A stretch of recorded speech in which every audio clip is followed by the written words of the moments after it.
I never imagined that my life would unravel in such an unexpected way. I'm 41 years old, a stay-at-home mom, and I've spent the last 2 decades building a life with my husband, whom I'll call Robert, and our 2 children, Eric and Mary. We've lived through the typical ups and downs of marriage, but nothing could have prepared me for what I discovered about Robert. Robert, 48, works in finance, and though we've been married for almost 20 years, our relationship has been gradually losing its spark. It's not just the strain of his demanding job or the fact that I've aged in ways I didn't anticipate, but more the subtle drifting apart.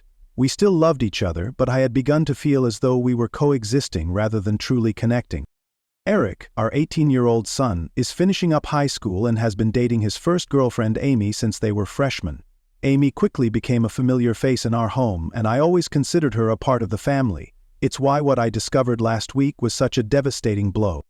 It started with an innocent mistake, one I wish I could undo. I happened to glance at Robert's phone when he wasn't paying attention, and I saw a message between him and Amy that made my heart stop.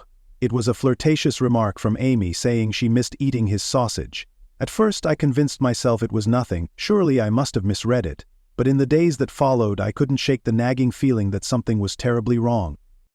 As I pieced together more evidence, it became clear that I wasn't imagining things. I discovered a file on Robert's computer filled with explicit material, BDSM pornography. It was overwhelming to realize that my husband had developed a full-blown addiction to pornography, something I had never suspected. Worse yet, I found photos of Amy on his computer, innocuous by themselves, but enough to confirm the betrayal I feared. I became obsessed with uncovering the truth, and during moments when Robert wasn't looking, I discreetly checked his phone. The worst part was how casually he and Amy communicated. One evening, as Robert was clearing his phone of open apps, something he does obsessively, I saw the iMessage icon still open. I knew he didn't intend for me to find it, but it was there, staring me in the face. I opened the conversation, and what I read made my blood run cold. It wasn't just the betrayal that hit me like a physical blow. It was the cruelty in their words. The conversations were filled with insults about me, my appearance, my age, my intelligence. Robert mocked the way I looked, comparing me to Amy in the most hurtful ways. One message I read said, "Can you believe she tried to wear that dress last night? She looked like a sausage trying to burst out of its casing." Amy's response was a string of laughing emojis, followed by "She's so old she probably thinks it's still in style." I wanted to scream, but I was frozen in shock. It wasn't just about my looks, though. They ridiculed everything about me, the way I spoke, my interests, even the life we had built together. Robert had somehow taken the insecurities I shared with him over the years and used them as fodder for laughter with Amy. At one point I read a message where he told her, "At least you're fun. Being with her is like living in slow motion." Amy's reply was equally callous, "You need someone who can keep up with you, not slow you down." As I sat there reading these vile words, I felt my sense of self crumble. The man I had loved for so long, the man I thought I knew, was gone. He had reduced me to an object of ridicule, and the girl I had trusted as family had joined him in mocking me. Their cruel bond was something I could never have imagined. The emotional toll was unbearable. How many times had Robert laughed at my expense behind closed doors? How many moments, shared with our children and family, had been poisoned by his hidden contempt? I had always sensed something was off, but I never could have imagined this level of betrayal. I wish I could say I confronted Robert right away, but the reality is, I didn't. I was too stunned, too heartbroken. The discovery left me paralyzed with fear, not just for my marriage, but for my children, especially Eric. How could I tell him that the woman he loved was a part of this? How could I expose his father for what he truly was? Days passed, and the weight of the situation only grew heavier. I found more pieces of evidence. Texts, photos, and even an intimate piece of clothing that I knew wasn't mine. Yet, the more I discovered, the less I felt capable of confronting him. I didn't know where to start or how to protect my children from this toxic reality. I couldn't even bear to imagine the damage it would do to Eric, who loved Amy so deeply. I had no idea how to approach this nightmare. Each moment felt like I was sinking deeper into a pit of dread and confusion. What was I supposed to do now? How could I unravel the mess of lies and deceit that had built up over the years? In the quiet moments of reflection, I realized that this wasn't just about my marriage. It was about my family, my children, and the life I had worked so hard to build. I had to be strategic. methodical. But every time I thought I had a plan, I was overwhelmed by the fear of what lay ahead. The road ahead was uncertain, and I was unsure of where it would lead. But one thing was certain: I could no longer pretend that everything was fine. The lies, the betrayal, it all needed to come to light. The truth had to be faced, no matter how painful it would be. The confrontation was supposed to be a moment of reckoning, but it quickly became clear that Robert was far from ready to accept the reality of what he had done. When I finally faced him over Zoom, I hoped for a calm discussion where he would admit to his betrayal, but instead, I was met with raw aggression.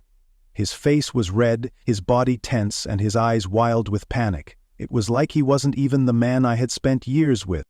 "You don't understand the context," he repeated over and over, as if that would make everything he had done somehow acceptable. His words didn't make sense, and his constant stuttering made it clear he was struggling to find a way out. The more he shouted, the more I realized how dangerous this situation had become. This wasn't just a man caught in a lie. It was a man whose temper and instability had taken over. I couldn't bring myself to say where I was, and when I told him I was ending the call, he tried to plead. "You can't just hang up on me," he begged. But I didn't give him the satisfaction of responding. I ended the call abruptly, my hands shaking as I pressed the button. My heart was racing in my chest, and I knew this was just the beginning.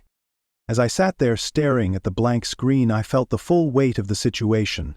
Robert's reaction had confirmed my worst fears. It wasn't just about infidelity.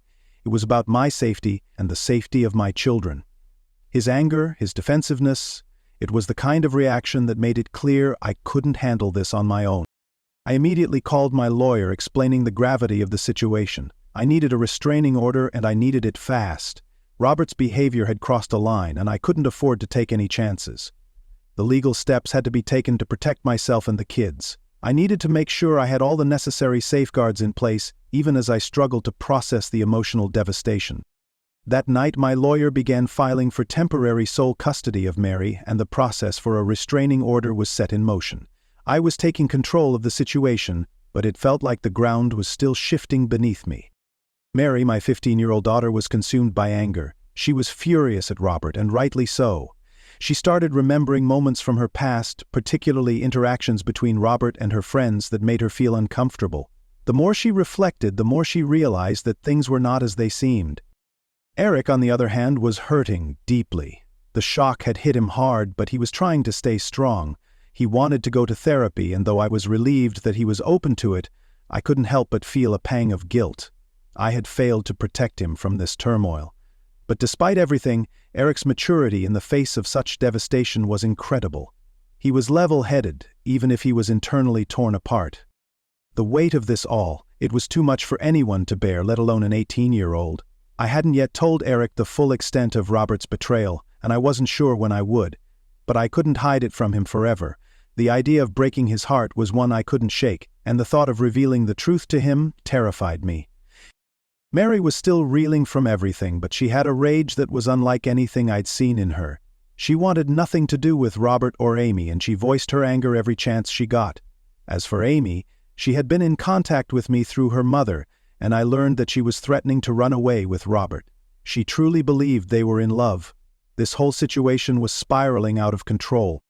Despite my own heartbreak and anger, I knew that I had to be resolute. I was done being the forgiving wife, the one who accepted disrespect and belittling for the sake of keeping peace. This was no longer about saving my marriage. It was about saving myself and my children.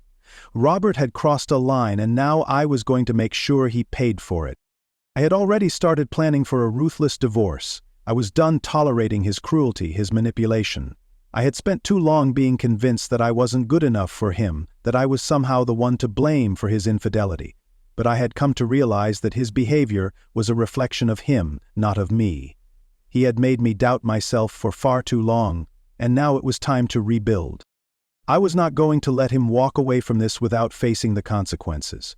And as I began to reflect on the years I had spent in this toxic marriage, I knew I was done being the one who suffered. The time had come to reclaim my life and move forward with strength. The support I had received from friends, family, and even strangers online had been overwhelming. It was a comfort, but it also highlighted how unreal this situation still felt to me. There were people who couldn't even believe my story, accusing me of faking it for attention. But I knew the truth, and that was all that mattered. I was living in the aftermath of a nightmare that seemed impossible, and yet here I was, forced to face it. Despite the support, I had moments of numbness. I was trying to focus on my children to ensure they felt supported, but it was hard to ignore my own feelings of despair. I had spent too long worrying about how everyone else was coping, but now I needed to focus on healing. Robert had tried calling me several times, but I refused to answer. His attempts at reaching out were nothing but empty gestures. I wasn't interested in what he had to say. He had lost the right to have any part in my life. We were staying at my brother's house for safety, where we felt secure, surrounded by alarm systems and locked doors. My brother's home was a sanctuary in this storm, and I was grateful for it. It was there that I began to focus on taking the next steps, including getting myself and Eric tested for anything we might have been exposed to during Robert's indiscretions. I was trying to keep a level head, but it wasn't easy. Eric had his first therapy session, and though he was still in shock, he was determined to work through it. Mary was angry, but I was hopeful that, in time, she would find a way to deal with her emotions. She had not yet seen a therapist, but I was encouraging her to consider it when she was ready. But amidst all this chaos, I found myself wondering, how did we get here? How did I allow myself to stay in a marriage so full of lies, so full of betrayal? I had so many questions, and yet I knew I couldn't dwell on them too long. The truth was out now, and all I could do was pick up the pieces and move forward. As the days passed and the dust settled from the storm of revelations, I found myself wrestling not only with my own shattered world but also with the painful reality of Amy's situation. I had hoped that after everything came to light she would see things clearly, but, instead, the situation had taken a darker turn. Amy, now 18, had been part of our family for years. She was Eric's first girlfriend, and I had always seen her as someone who could be trusted, someone I thought of as family. But now, watching her cling to Robert in the aftermath of everything, I was forced to confront a hard truth. She had become a part of the toxic cycle he had created. Despite the lies, the betrayal, and the destruction, she was still running back to him. The worst part was hearing Amy's mother confide in me, her voice trembling with exhaustion and worry. "She keeps telling me she's 18, she's an adult, and she can make her own choices," she said, frustration thick in her tone. I could sense the pain in her words. This wasn't just a mother who was disappointed in her daughter, but one who felt completely powerless.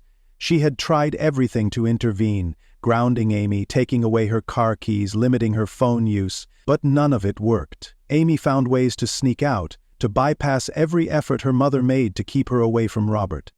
"She don't even tell me where she's going," Amy's mother continued, her voice breaking. "I wake up at 3 a.m., and her room is empty. I know where she's been, I just know." It was clear that Amy had made her choice, and it was a painful one. No matter what her mother tried, she couldn't stop Amy from running back to the very person who had destroyed everything. I felt a deep mix of anger and sorrow as I processed everything. How could Amy, after everything that had happened, still choose to be with Robert? How could she not see that he was using her, manipulating her, just as he had with me? It was heartbreaking. Amy was stuck in a toxic relationship, blinded by what she thought was love. She had fallen victim to Robert's manipulations, just as I had, but it was more complicated now, because she was an adult, and there was little anyone could do to intervene. I had suggested therapy to Amy, encouraged her mother to get her professional help, but Amy was stubborn. She wasn't ready to see the truth, and every attempt to guide her fell on deaf ears. It was a crushing feeling. Watching someone you care about spiral, knowing they are making decisions that will hurt them in the long run. I couldn't help but feel a sense of helplessness. I had done everything I could to support her mother, but at the end of the day it was Amy's choice. She was an adult now, and as much as I wanted to pull her out of the mess she was in, I couldn't force her to change. All I could do was hope that eventually she would see the truth for herself. But deep down, I feared it might take something much worse before she did. In the meantime, my focus was on my own family, on my kids, and on myself. I knew I couldn't fix everything, but I had to take care of my own mental health and well-being. I had to be strong for Eric and Mary, who were both still processing their emotions in different ways. Eric had been handling things with surprising maturity, but I knew the weight of it all was still heavy on him. Mary, on the other hand, had more anger than I had ever seen in her. She was furious with both Robert and Amy, and rightfully so, but I was worried that her anger would turn inward if she didn't find a way to process it. Amy's mother knew that I supported her, and that was all I could really offer at this point, but the situation felt so much bigger than just the betrayal of a marriage. It was a reflection of a much deeper problem, one that affected not just me but also my children, Amy, and even her family. We were all caught in this web, and it felt impossible to untangle. Even though I couldn't fix Amy's situation, I couldn't shake the feeling that this was far from over. There were more revelations to come, more consequences for Robert's actions.